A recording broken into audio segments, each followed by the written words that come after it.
Hello everyone. This is my audiobooks library. I warmly welcome all of you to my audiobooks library. Today I am going to continue the Adventures of Tom Sawyer book by Mark Twain. I warmly invite you to join with my Animate book reader YouTube channel. Don't forget subscribe our channel and like, comment and share videos with your lovings. Let's move to the book. The Adventures of Tom Sawyer by Mark Twain, Chapter 31, Found and Lost Again.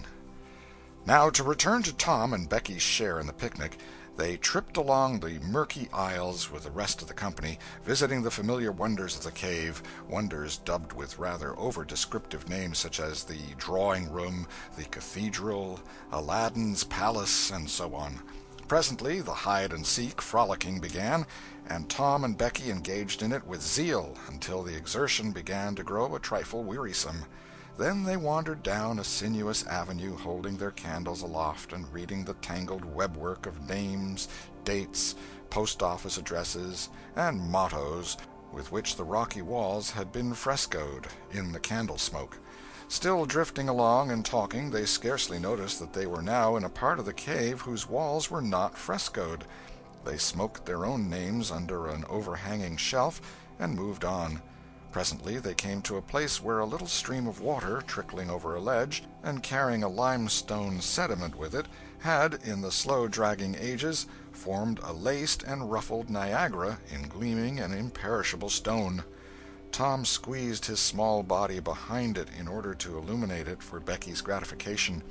He found that it curtained a sort of steep natural stairway which was enclosed between narrow walls, and at once the ambition to be a discoverer seized him. Becky responded to his call, and they made a smoke mark for future guidance and started upon their quest. They wound this way and that far down into the secret depths of the cave, made another mark, and branched off in search of novelties to tell the upper world about. In one place they found a spacious cavern, from whose ceiling depended a multitude of shining stalactites of the length and circumference of a man's leg. They walked all about it, wondering and admiring, and presently left it by one of the numerous passages that opened into it. This shortly brought them to a bewitching spring, whose basin was encrusted with a frostwork of glittering crystals. It was in the midst of a cavern whose walls were supported by many fantastic pillars, which had been formed by the joining of great stalactites and stalagmites together, the result of the ceaseless water-drip of centuries. Under the roof vast knots of bats had packed themselves together, thousands in a bunch. The lights disturbed the creatures, and they came flocking down by hundreds, squeaking and darting furiously at the candles. Tom knew their ways and the danger of this sort of conduct. He seized Becky's hand and hurried her into the first corridor that offered, and none too soon, for a bat struck Becky's light out with its wing while she was passing out of the cavern. The bats chased the children a good distance, but the fugitives plunged into every new passage that offered, and at last got rid of the perilous things. Tom found a subterranean lake shortly, which stretched its dim length away until its shape was lost in the shadows. He wanted to explore its borders, but concluded that it would be best to sit down and rest a while first. Now, for the first time, the deep stillness of the place laid a clammy hand upon the spirits of the children. Becky said, "Why, I didn't notice, but it seems ever so long since I heard of any of the others."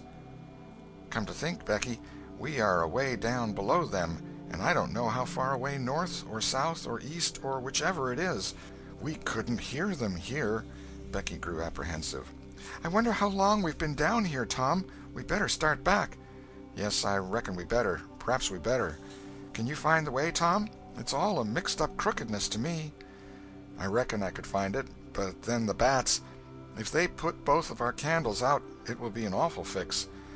Let's try some other way, so as not to go through there." "Well, but I hope we won't get lost. It would be so awful." And the girl shuddered at the thought of the dreadful possibilities.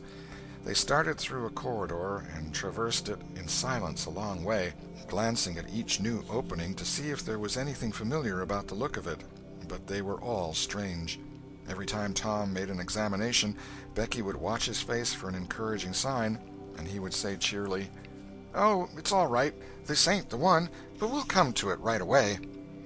But he felt less and less hopeful with each failure, and presently began to turn off into diverging avenues at sheer random in desperate hope of finding the one that was wanted.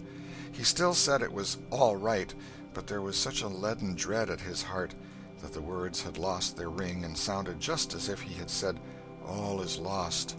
Becky clung to his side in an anguish of fear and tried hard to keep back the tears, but they would come.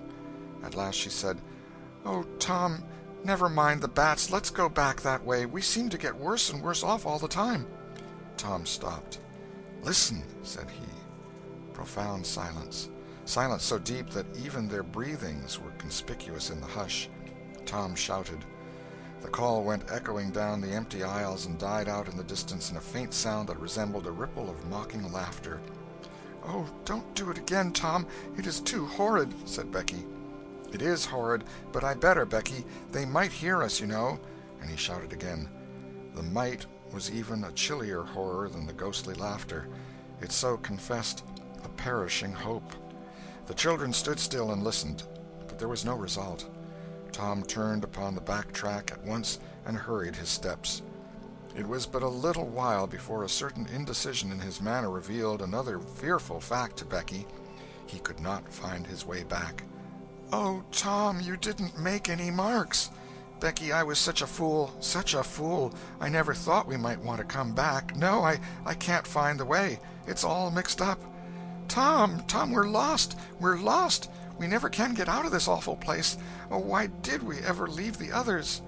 She sank to the ground and burst into such a frenzy of crying that Tom was appalled with the idea that she might die or lose her reason. He sat down by her and put his arms around her. She buried her face in his bosom. She clung to him. She poured out her terrors, her unavailing regrets, and the far echoes turned them all to jeering laughter. Tom begged her to pluck up hope again, and she said she could not. He fell to blaming and abusing himself for getting her into this miserable situation, and this had a better effect. She said she would try to hope again. She would get up and follow wherever he might lead, if only he would not talk like that any more, for he was no more to blame than she said. So they moved on again, aimlessly, simply at random. All they could do was to move, keep moving. For a little while, hope made a show of reviving, not with any reason to back it, but only because it is its nature to revive when the spring has not been taken out of it by age and familiarity with failure. By and by Tom took Becky's candle and blew it out. This economy meant so much. Words were not needed. Becky understood, and her hope died again. She knew that Tom had a whole candle and 3 or 4 pieces in his pockets, yet he must economize. By and by fatigue began to assert its claims. The children tried to pay no attention, for it was dreadful to think of sitting down when time was grown to be so precious. Moving in some direction, in any direction, was at least progress, and might bear fruit, but to sit down was to invite death and shorten its pursuit. At last Becky's frail limbs refused to carry her farther. She sat down. Tom rested with her, and they talked of home, and the friends there, and the comfortable beds, and, above all, the light. Becky cried, and Tom tried to think of some way of comforting her, but all his encouragements were grown threadbare with use, and sounded like sarcasms. Fatigue bore so heavily upon Becky that she drowsed off to sleep. Tom was grateful. He sat looking into her drawn face and saw it grow smooth and natural under the influence of pleasant dreams, and by a smile dawned and rested there. The peaceful face reflected somewhat of peace and healing into his own spirit, and his thoughts wandered away to bygone times and dreamy memories. While he was deep in his musings, Becky woke up with a breezy little laugh, but it was stricken dead upon her lips, and a groan followed it. "Oh, how could I sleep? I wish I never had waked. No, I don't, Tom. Don't look so. I won't say it again." "I'm glad you've slept, Becky. You'll feel rested now, and we'll find the way out." "We can try, Tom, but I've seen such a beautiful country in my dream. I reckon we are going there." "Maybe not. Maybe not. Cheer up, Becky, and let's go on trying." They rose up and wandered along, hand in hand, and hopeless. They tried to estimate how long they had been in the cave, but all they knew was that it seemed days and weeks, and yet it was plain that this could not be, for their candles were not gone yet. A long time after this, they could not tell how long, Tom said they must go softly and listen to dripping water. They must find a spring. They found one presently, and Tom said it was time to rest again. Both were cruelly tired, yet Becky said she thought she could go on a little farther. She was surprised to hear Tom dissent. She could not understand it. They sat down, and Tom fastened his candle to the wall in front of them with some clay. Thought was soon busy. Nothing was said for some time. Then Becky broke the silence. "Tom, I'm so hungry." Tom took something out of his pocket. "Do you remember this?" said he. Becky almost smiled. "It's our wedding cake, Tom." "Yes, I wish it was as big as a barrel, for it's all we've got." "I saved it from the picnic for us to dream on, Tom, the way grown-up people do with wedding cake, but it'll be our—" She dropped the sentence where it was. Tom divided the cake, and Becky ate with good appetite, while Tom nibbled at his moiety. There was abundance of cold water to finish the feast with. By and by Becky suggested that they move on again. Tom was silent a moment, then he said, "Becky, can you bear it if I tell you something?" Becky's face paled, but she thought she could. "Well then, Becky, we must stay here where there's water to drink. That little piece is our last candle." Becky gave loose to tears and wailings. Tom did what he could to comfort her, but with little effect. At length Becky said, "Tom." "Well, Becky, they'll miss us and hunt for us." "Yes, they will. Certainly they will." "Maybe they're hunting for us now, Tom." "Why, I reckon maybe they are. I hope they are." "When would they miss us, Tom?" "When they get back to the boat, I reckon." "Tom, it might be dark then. Would they notice we hadn't come?" "I don't know. But anyway, your mother would miss you as soon as they got home." A frightened look in Becky's face brought Tom to his senses, and he saw that he had made a blunder. Becky was not to have gone home that night. The children became silent and thoughtful.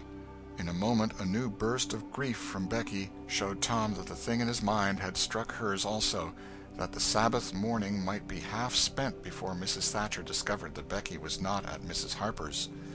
The children fastened their eyes upon their bit of candle and watched it melt slowly and pitilessly away, saw the half-inch of wick stand alone at last, saw the feeble flame rise and fall, climb the thin column of smoke, linger at its top a moment, and then the horror of utter darkness reigned. How long afterward it was that Becky came to a slow consciousness that she was crying in Tom's arms, neither could tell. All that they knew was that, after what seemed a mighty stretch of time, both awoke out of a dead stupor of sleep and resumed their miseries once more.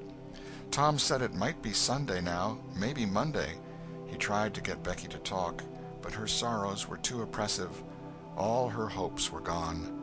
Tom said that they must have been missed long ago, and no doubt the search was going on. He would shout, and maybe someone would come. He tried it, but in the darkness the distant echoes sounded so hideously that he tried it no more. The hours wasted away, and hunger came to torment the captives again. A portion of Tom's half of the cake was left. They divided and ate it, but they seemed hungrier than before. The poor morsel of food only whetted desire. By and by Tom said, "Shh! Did you hear that?" Both held their breath and listened. There was a sound like the faintest far-off shout. Instantly Tom answered it, and leading Becky by the hand started groping down the corridor in its direction. Presently he listened again. Again the sound was heard, and apparently a little nearer. "It's them," said Tom. "They're coming. Come along, Becky. We're all right now." The joy of the prisoners was almost overwhelming. Their speed was slow, however, because pitfalls were somewhat common and had to be guarded against. They shortly came to one and had to stop. It might be 3 feet deep, it might be 100. There was no passing it, at any rate. Tom got down on his breast and reached as far down as he could. No bottom. They must stay there and wait until the searchers came. They listened. Evidently the distant shoutings were growing more distant. A moment or two more, and they had gone altogether. The heart-sinking misery of it. Tom whooped until he was hoarse, but it was of no use. He talked hopefully to Becky, but an age of anxious waiting passed, and no sounds came again. The children groped their way back to the spring. The weary time dragged on. They slept again, and awoke famished and woe-stricken. Tom believed it must be Tuesday by this time. Now an idea struck him. There were some side passages near at hand. It would be better to explore some of these than bear the weight of the heavy time in idleness. He took a kite-line from his pocket, tied it to a projection, and he and Becky started, Tom in the lead, unwinding the line as he groped along. At the end of 20 paces the corridor ended in a jumping-off place. Tom got down on his knees and felt below, and then as far around the corner as he could reach with his hands conveniently. He made an effort to stretch yet a little farther to the right, and at that moment, not 20 yards away, a human hand holding a candle appeared from behind a rock.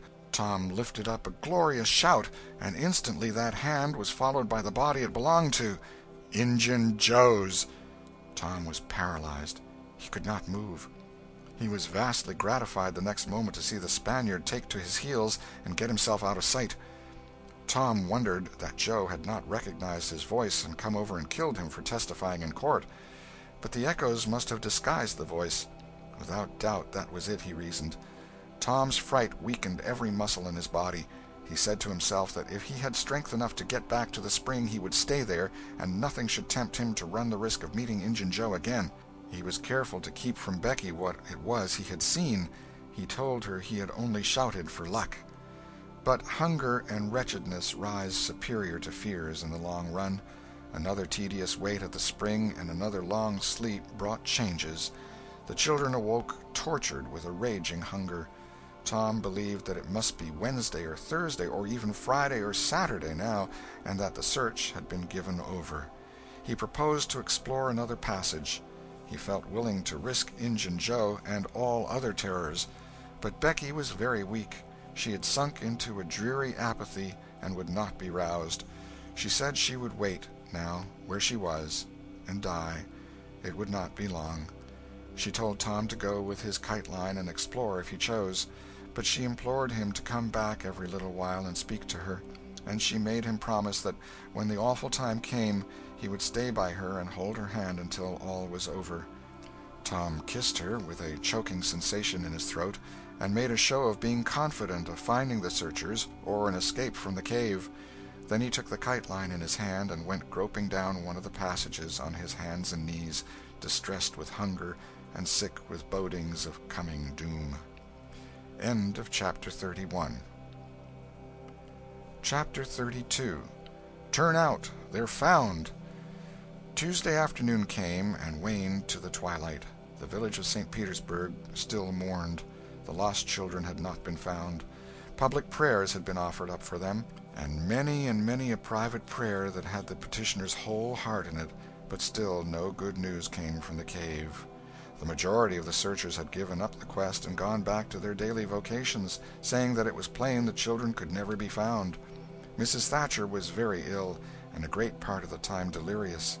People said it was heartbreaking to hear her call her child, and raise her head and listen a whole minute at a time, then lay it wearily down again with a moan. Aunt Polly had drooped into a settled melancholy, and her gray hair had grown almost white. The village went to its rest on Tuesday night, sad and forlorn. Away in the middle of the night, a wild peal burst from the village bells, and in a moment the streets were swarming with frantic, half-clad people who shouted, "Turn out! Turn out! They're found! They're found!" Tin pans and horns were added to the din. The population massed itself and moved toward the river, met the children coming in an open carriage drawn by shouting citizens, thronged around it, joined its homeward march, and swept magnificently up the main street roaring huzzah after huzzah. The village was illuminated. Nobody went to bed again. It was the greatest night the little town had ever seen. During the first half-hour a procession of villagers filed through Judge Thatcher's house, seized the saved ones and kissed them, squeezed Mrs. Thatcher's hand, tried to speak but couldn't, and drifted out, raining tears all over the place. Aunt Polly's happiness was complete, and Mrs. Thatcher's nearly so. It would be complete, however, as soon as the messenger dispatched with the great news to the cave should get the word to her husband. Tom lay upon a sofa with an eager auditory about him and told the history of the wonderful adventure, putting in many striking additions to adorn it withal. and closed with a description of how he left Becky and went on an exploring expedition, how he followed 2 avenues as far as his kite line would reach, how he followed a third to the fullest stretch of the kite line, and was about to turn back when he glimpsed a far-off speck that looked like daylight, dropped the line and groped toward it, pushed his head and shoulders through a small hole, and saw the broad Mississippi rolling by. And if it had only happened to be night, he would not have seen that speck of daylight, and would not have explored that passage any more. He told how he went back for Becky, and broke the good news, and she told him not to fret her with such stuff, for she was tired, and knew she was going to die, and wanted to. He described how he labored with her and convinced her, and how she almost died for joy when she had groped to where she actually saw the blue speck of daylight, how he pushed his way out at the hole and then helped her out, how they sat there and cried for gladness, how some men came along in a skiff, and Tom hailed them and told them their situation and their famished condition, how the men didn't believe the wild tale at first, because, said they, you are 5 miles down the river below the valley the cave is in, then took them aboard, rode to a house, gave them supper, made them rest till 2 or 3 hours after dark, and then brought them home. Before day dawn, Judge Thatcher and the handful of searchers with him were tracked out in the cave by the twine clues they had strung behind them, and informed of the great news. 3 days and nights of toil and hunger in the cave were not to be shaken off at once, as Tom and Becky soon discovered. They were bedridden all of Wednesday and Thursday, and seemed to grow more and more tired and worn all the time.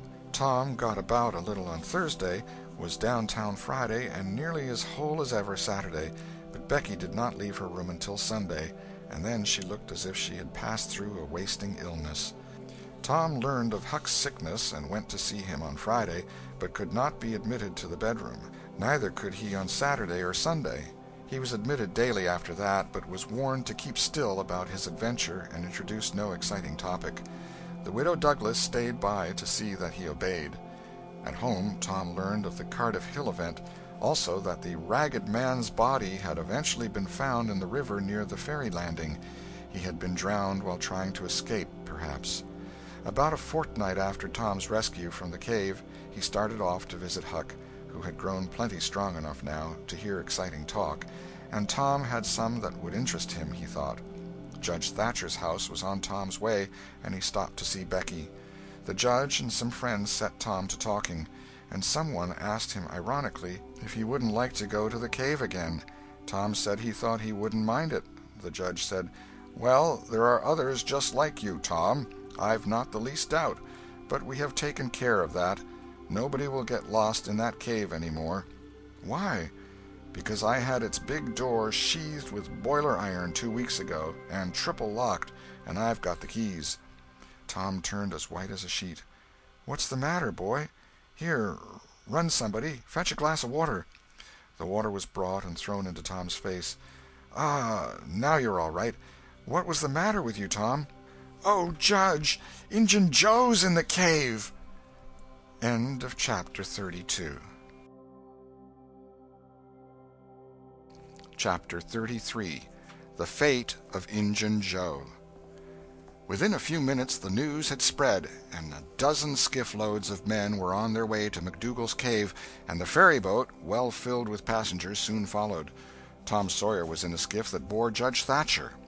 When the cave door was unlocked, a sorrowful sight presented itself in the dim twilight of the place.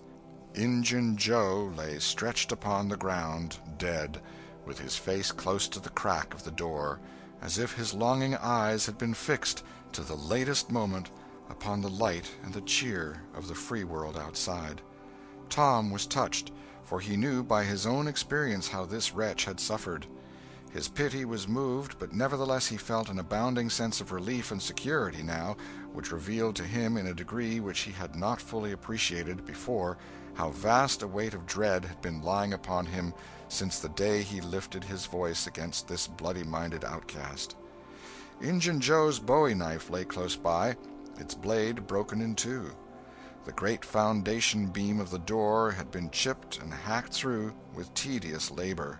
Useless labor, too, it was, for the native rock formed a sill outside it, and upon that stubborn material the knife had wrought no effect. The only damage done was to the knife itself. But if there had been no stony obstruction there, the labor would have been useless still, for if the beam had been wholly cut away, Injun Joe could not have squeezed his body under the door, and he knew it. So he had only hacked that place in order to be doing something, in order to pass the weary time, in order to employ his tortured faculties. Ordinarily one could find half a dozen bits of candle stuck around in the crevices of this vestibule, left there by tourists, but there were none now. The prisoner had searched them out and eaten them. He had also contrived to catch a few bats, and these also he had eaten, leaving only their claws. The poor unfortunate had starved to death. In one place near at hand a stalagmite had been slowly growing up from the ground for ages, builded by the water drip from a stalactite overhead. The captive had broken off the stalagmite, and upon the stump had placed a stone, wherein he had scooped a shallow hollow to catch the precious drop that fell once in every 3 minutes, with the dreary regularity of a clock-tick, a dessert spoonful once in 24 hours. That drop was falling when the pyramids were new, when Troy fell, when the foundations of Rome were laid, when Christ was crucified, when the Conqueror created the British Empire, when Columbus sailed, when the massacre at Lexington was news. It is falling now. It will still be falling when all these things shall have sunk down the afternoon of history and the twilight of tradition and been swallowed up in the thick night of oblivion. Has everything a purpose and a mission? Did this drop fall patiently during 5,000 years to be ready for this flitting human insect's need? And has it another important object to accomplish 10,000 years to come? No matter.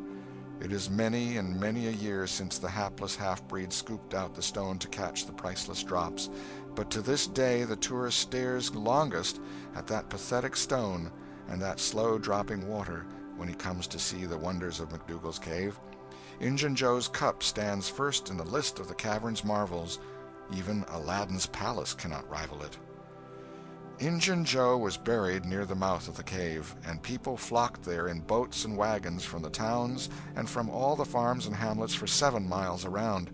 They brought their children and all sorts of provisions, and confessed that they had had almost as satisfactory a time at the funeral as they could have had at the hanging. This funeral stopped the further growth of one thing, the petition to the governor for Injun Joe's pardon. The petition had been largely signed, many tearful and eloquent meetings had been held, and a committee of sappy women been appointed to go in deep mourning and wail around the governor and implore him to be a merciful ass and trample his duty underfoot. Injun Joe was believed to have killed 5 citizens of the village, but what of that?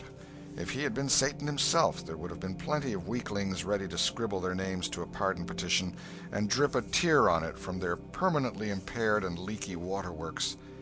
The morning after the funeral, Tom took Huck to a private place to have an important talk. Huck had learned all about Tom's adventure from the Welshman and the widow Douglas by this time, but Tom said he reckoned there was one thing they had not told him. That thing was what he wanted to talk about now. Huck's face saddened. He said, "I know what it is. You got into number 2 and never found anything but whiskey. Nobody told me it was you, but I just knowed it must have been you soon as I heard about that whiskey business. And I knowed you hadn't got the money because you'd have got at me some way or other and told me even if you was mum to everybody else. Tom, something's always told me we'd never get hold of that swag." "Why, Huck, I never told on that tavern keeper. You know his tavern was all right the Saturday I went to the picnic. Don't you remember you was to watch there that night?" "Oh, yes. Why, it seems about a year ago. It was that very night that I followed Injun Joe to the Widder's." "You followed him?" "Yes, but you keep mum. I reckon Injun Joe's left friends behind him, and I don't want them soring on me and doing me mean tricks. If it hadn't been for me, he'd be down in Texas now, all right." Then Huck told his entire adventure in confidence to Tom, who had only heard of the Welshman's part of it before. "Well," said Huck, presently coming back to the main question, "whoever nipped the whiskey in number 2 nipped the money too, I reckon. Anyway, it's a goner for us, Tom." "Huck, that money wasn't ever in number 2. "What?" Huck searched his comrade's face keenly. "Tom, have you got on the track of that money again?" "Huck, it's in the cave." Huck's eyes blazed. "Say it again, Tom." "The money's in the cave." Tom, honest Injun now, is it fun or earnest?" "Earnest, Huck, just as earnest as ever I was in my life. Will you go in there with me and help me get it out?" "I bet I will. I will if it's where we can blaze our way to it and not get lost." "Huck, we can do that without the least little bit of trouble in the world." "Good as wheat. What makes you think the money's—" "Huck, you just wait till we get in there. If we don't find it, I'll agree to give you my drum and everything I've got in the world. I will, by jings." "All right, it's a whiz. When do you say?" "Right now, if you say it. Are you strong enough?" "Is it far in the cave?" "I've been on my pins a little 3-4 days now, but I can't walk more'n a mile, Tom. Least I don't think I could." "It's about 5 mile into there the way anybody but me would go, Huck. But there's a mighty short-cut that they don't anybody but me know about.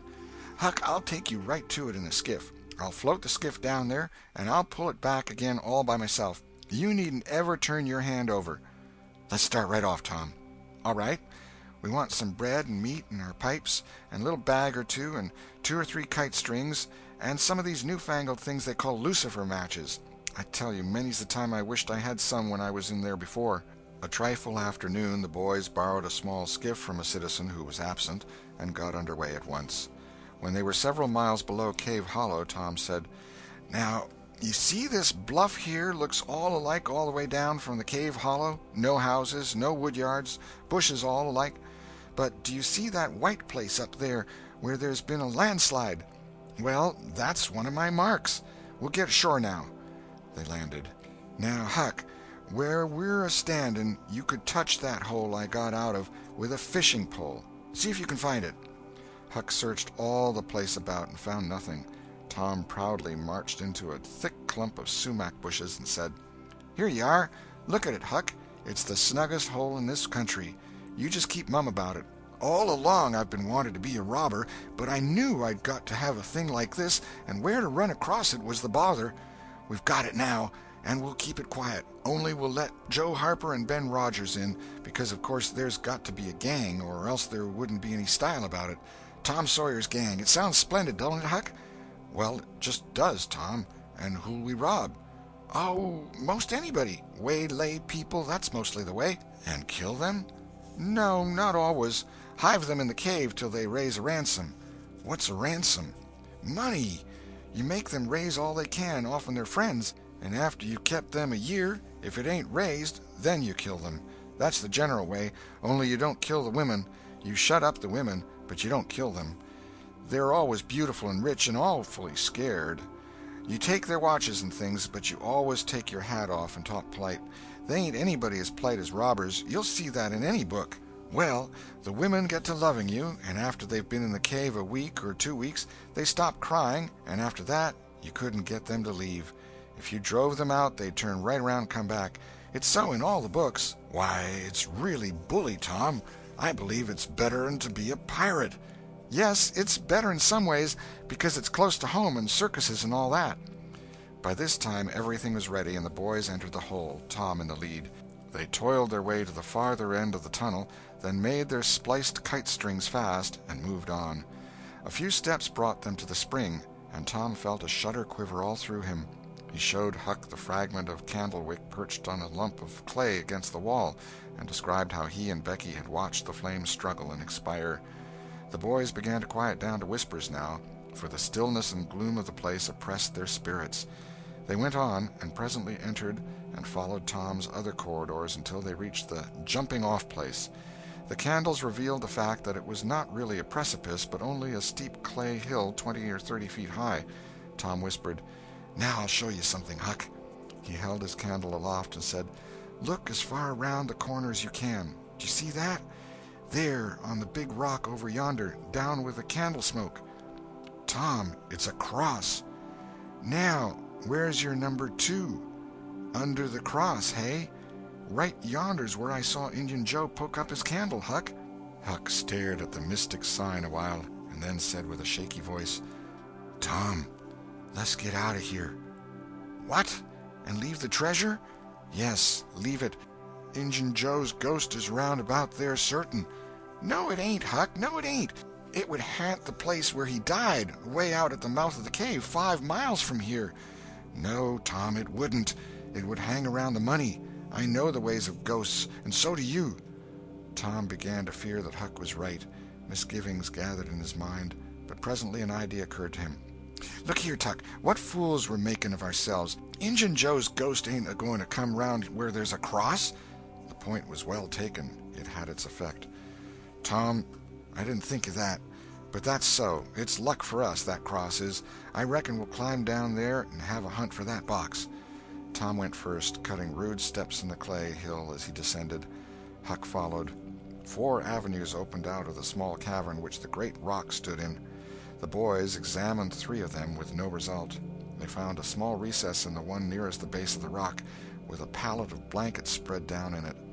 Also an old suspender, some bacon rind, and the well-gnawed bones of 2 or 3 fowls. But there was no money box. The lads searched and researched this place, but in vain. Tom said, "He said under the cross. Well, this comes nearest to being under the cross. It can't be under the rock itself, because that's set solid on the ground."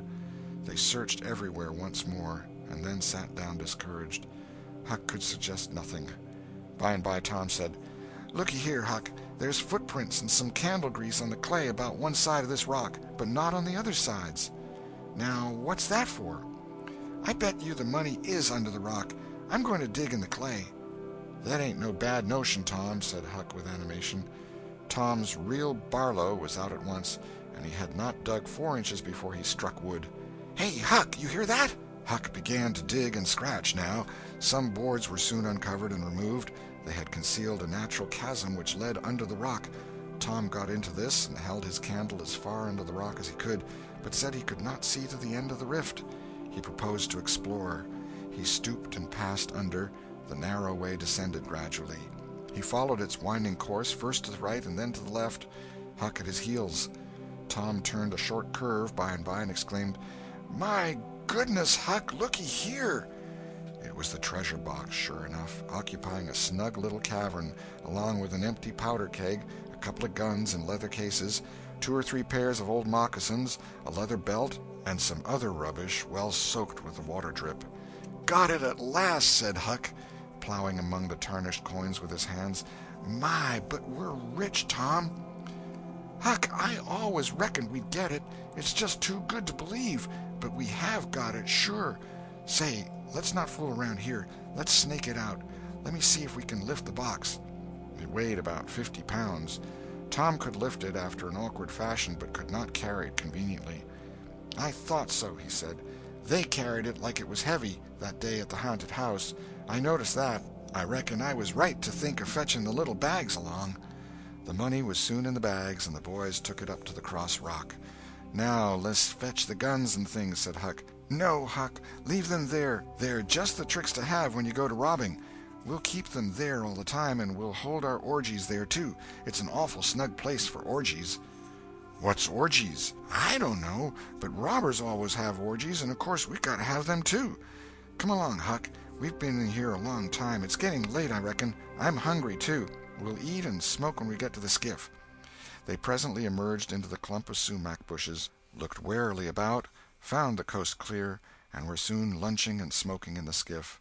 As the sun dipped toward the horizon, they pushed out and got under way. Tom skimmed up the shore through the long twilight, chatting cheerily with Huck, and landed shortly after dark. "Now, Huck," said Tom, "we'll hide the money in the loft of the widow's woodshed, and I'll come up in the morning and we'll count it and divide it, and then we'll hunt up a place out in the woods for it where it will be safe. Just you lay quiet here and watch the stuff till I run up and hook Benny Taylor's little wagon. I won't be gone a minute."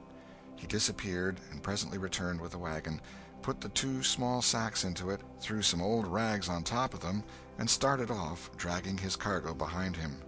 When the boys reached the Welshman's house, they stopped to rest. Just as they were about to move on, the Welshman stepped out and said, "Hello, who's that?" "Huck and Tom Sawyer." "Good. Come along with me, boys. You are keeping everybody waiting. Here, hurry up, trot ahead. I'll haul the wagon for you.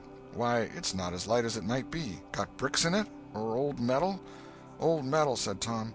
"I judge so. The boys in this town will take more trouble and fool away more time hunting up 6 bits worth of old iron to sell to the foundry than they would to make twice the money at regular work. But that's human nature. Hurry along, hurry along." The boys wanted to know what the hurry was about. "Never mind, you'll see when we get to the Widow Douglas's." Huck said with some apprehension, for he was long used to being falsely accused. "Mr. Jones, we haven't been doing nothing." The Welshman laughed. "Well, I don't know, Huck, my boy. I don't know about that. Ain't you and the widow good friends?" "Yes. Well, she's been good friends to me, anyways." "All right, then. What do you want to be afraid for?" This question was not entirely answered in Huck's slow mind before he found himself pushed, along with Tom, into Mrs. Douglas's drawing-room. Mr. Jones left the wagon near the door and followed. The place was grandly lighted, and everybody that was of any consequence in the village was there. The Thatchers were there, the Harpers, the Rogerses, Aunt Polly, Sid, Mary, the minister, the editor, and a great many more, and all dressed in their best. The widow received the boys as heartily as any one could well receive two such-looking beings. They were covered with clay and candle-grease. Aunt Polly blushed crimson with humiliation, and frowned and shook her head at Tom. Nobody suffered half as much as the two boys did, however. Mr. Jones said, "Tom wasn't at home yet, so I gave him up, but I stumbled on him and Huck right at my door, and so I just brought them along in a hurry." "And you did just right," said the widow. "Come with me, boys." She took them to a bedchamber and said, "Now, wash and dress yourselves. Here are 2 new suits of clothes, shirts, socks, everything complete. They're Huck's. No thanks, Huck. Mr. Jones bought one and I the other, but they'll fit both of you. Get into them. We'll wait. Come down when you are slicked up enough." Then she left. End of Chapter 33. Chapter 34. Floods of Gold. Huck said, "Tom, we can slope if we can find a rope. The window ain't high from the ground." "Shucks, what do you want to slope for?" "Well, I ain't used to that kind of crowd. I can't stand it. I ain't going down there, Tom." "Oh, bother, it ain't anything. I don't mind it a bit. I'll take care of you." Sid appeared. "Tom," said he, "Auntie has been waiting for you all the afternoon. Mary got your Sunday clothes ready, and everybody's been fretting about you. Say, ain't this grease and clay on your clothes? Now, Mr. Siddy, you just tend to your own business. What's all this blowout about, anyway?" "It's one of the widow's parties that she's always having. This time it's for the Welshman and his sons, on account of that scrape they helped her out of the other night.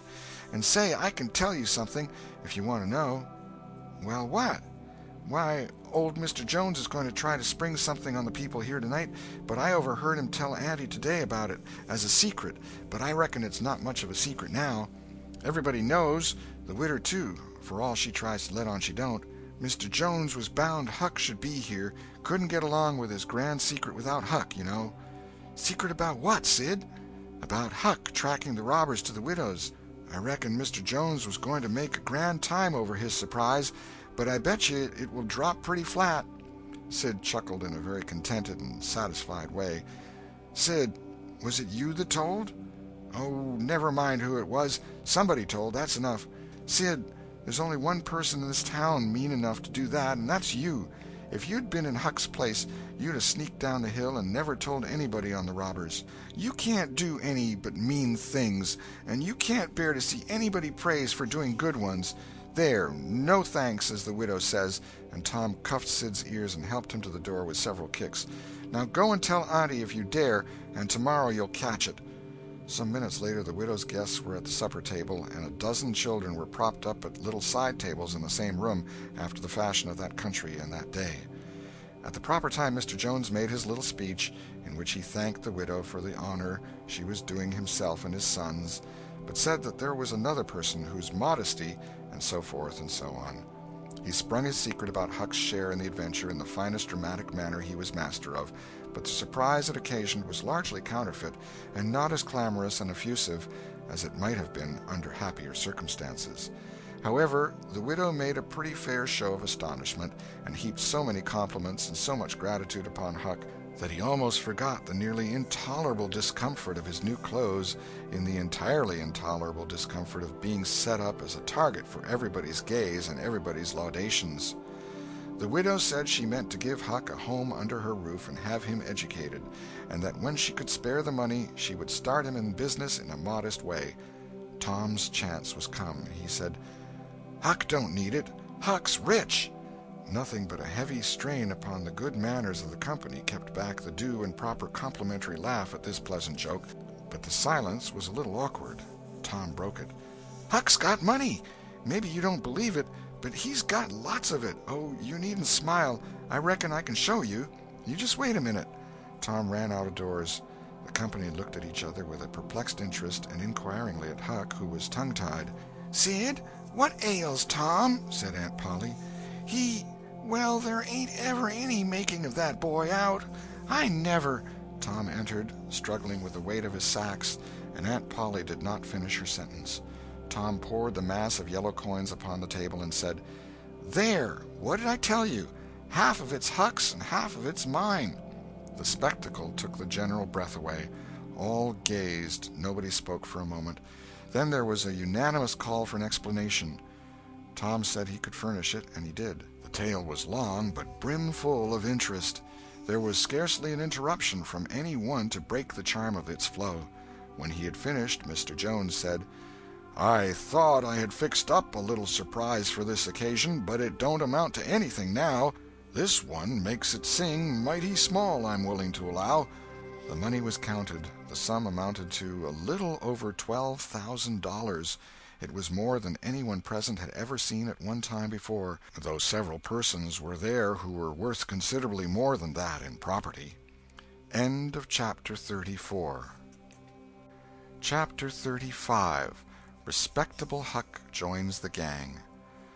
The reader may rest satisfied that Tom's and Huck's windfall made a mighty stir in the poor little village of St. Petersburg. So vast a sum, all in actual cash, seemed next to incredible. It was talked about, gloated over, glorified, until the reason of many of the citizens tottered under the strain of the unhealthy excitement. Every haunted house in St. Petersburg and the neighboring villages was dissected, plank by plank, and its foundations dug up and ransacked for hidden treasure, and not by boys, but men, pretty grave, unromantic men, too, some of them. Wherever Tom and Huck appeared, they were courted, admired, stared at. The boys were not able to remember that their remarks had possessed weight before, but now their sayings were treasured and repeated. Everything they did seemed somehow to be regarded as remarkable. They had evidently lost the power of doing and saying commonplace things. Moreover, their past history was raked up and discovered to bear marks of conspicuous originality. The village paper published biographical sketches of the boys. The Widow Douglas put Huck's money out at 6%, and Judge Thatcher did the same with Tom's at Aunt Polly's request. Each lad had an income now that was simply prodigious. $1 for every weekday in the year and half of the Sundays. It was just what the minister got. No, it was what he was promised. He generally couldn't collect it. $1.25 a week would board, lodge, and school a boy in those old simple days, and clothe him and wash him, too, for that matter. Judge Thatcher had conceived a great opinion of Tom. He said that no commonplace boy would ever have got his daughter out of the cave. When Becky told her father, in strict confidence, how Tom had taken her whipping at school, the judge was visibly moved. And when she pleaded grace for the mighty lie which Tom had told in order to shift that whipping from her shoulders to his own, the judge said with a fine outburst that it was a noble, a generous, a magnanimous lie. A lie that was worthy to hold up its head and march down through history breast to breast with George Washington's lauded truth about the hatchet. Becky thought her father had never looked so tall and so superb as when he walked the floor and stamped his foot and said that. She went straight off and told Tom about it. Judge Thatcher hoped to see Tom a great lawyer or a great soldier some day. He said he meant to look to it that Tom should be admitted to the National Military Academy and afterward trained in the best law school in the country, in order that he might be ready for either career or both. Huck Finn's wealth and the fact that he was now under the Widow Douglas's protection introduced him into society. No, dragged him into it, hurled him into it, and his sufferings were almost more than he could bear.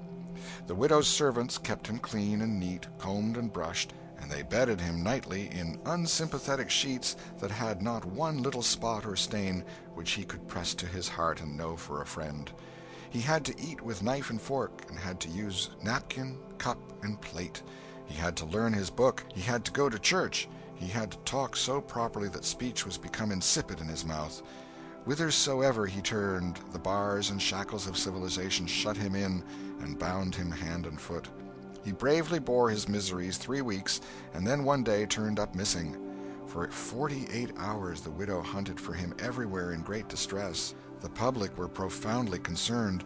They searched high and low. They dragged the river for his body. Early the third morning, Tom Sawyer wisely went poking among some old empty hogsheads down behind the abandoned slaughterhouse, and in one of them he found the refugee.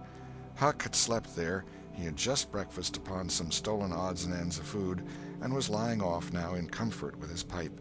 He was unkempt, uncombed, and clad in the same old ruin of rags that had made him picturesque in the days when he was free and happy. Tom routed him out, told him the trouble he had been causing, and urged him to go home. Huck's face lost its tranquil content and took a melancholy cast. He said, "Don't talk about it, Tom. I've tried it, and it don't work. It don't work, Tom. It ain't for me. I ain't used to it. The widder's good to me and friendly, but I can't stand them ways. She makes me get up just at the same time every morning. She makes me wash. They comb me all to thunder. She won't let me sleep in the woodshed. I got to wear them blamed clothes that just smothers me, Tom. They don't seem to let any air get through 'em somehow, and they're so rotten nice that I can't set down, nor lay down, nor roll around anywheres.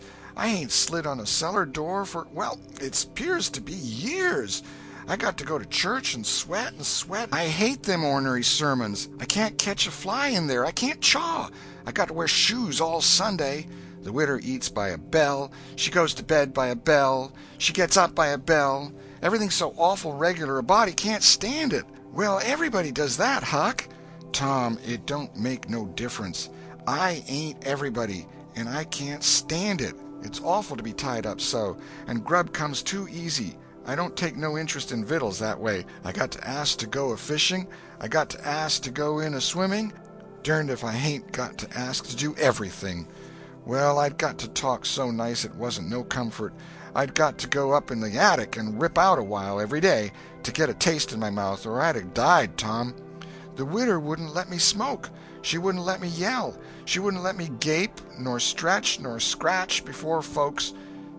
Then, with a spasm of special irritation and injury, "And dad fetch it, she prayed all the time. I never see such a woman. I had to shove, Tom, I just had to. And besides, that school's going to open, and I'd have got to go to it. Well, I wouldn't stand that, Tom. Looky here, Tom, being rich ain't what it's cracked up to be. It's just worry and sweat and a-wishing you was dead all the time. Now, these clothes suits me, and this barrel suits me, and I ain't ever going to shake 'em any more. Tom, I wouldn't ever got into all this trouble if it hadn't been for that money. Now you just take my share of it along with yourn, and give me a 10-center sometimes. Not many times, because I don't give a dern for a thing 'thout it's tolerable hard to get, and you go and beg off for me with a widder." "Oh, Huck, you know I can't do that. 'Tain't fair. And besides, if you'll try this thing just a while longer, you'll come to like it." "Like it? Yes, the way I'd like a hot stove if I was to set on it long enough. No, Tom, I won't be rich, and I won't live in them cussed smothery houses. I like the woods and the river and hogsheads, and I'll stick to 'em, too.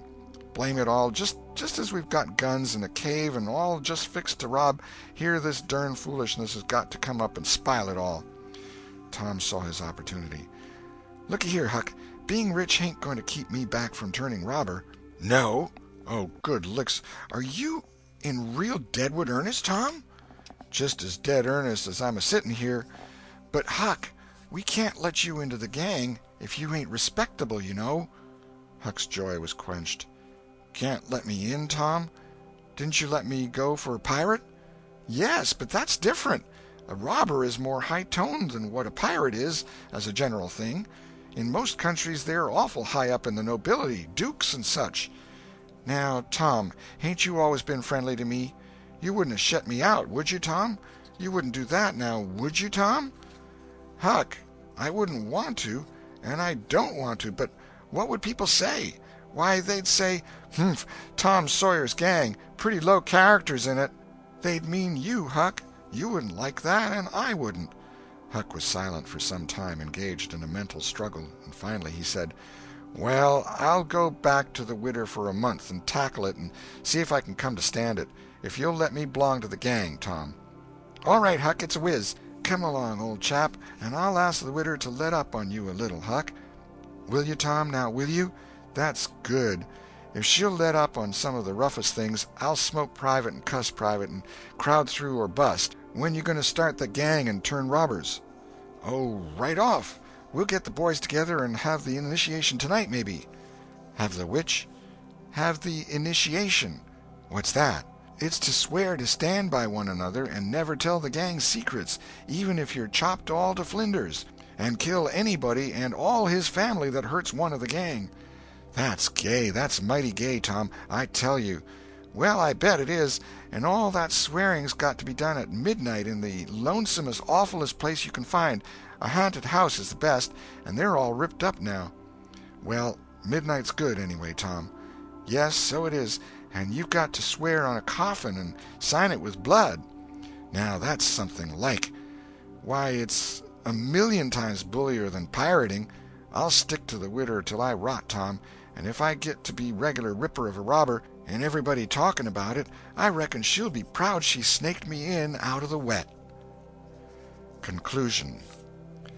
So endeth this chronicle. It being strictly a history of a boy, it must stop here. The story could not go much further without becoming the history of a man. When one writes a novel about grown people, he knows exactly where to stop, that is, with a marriage.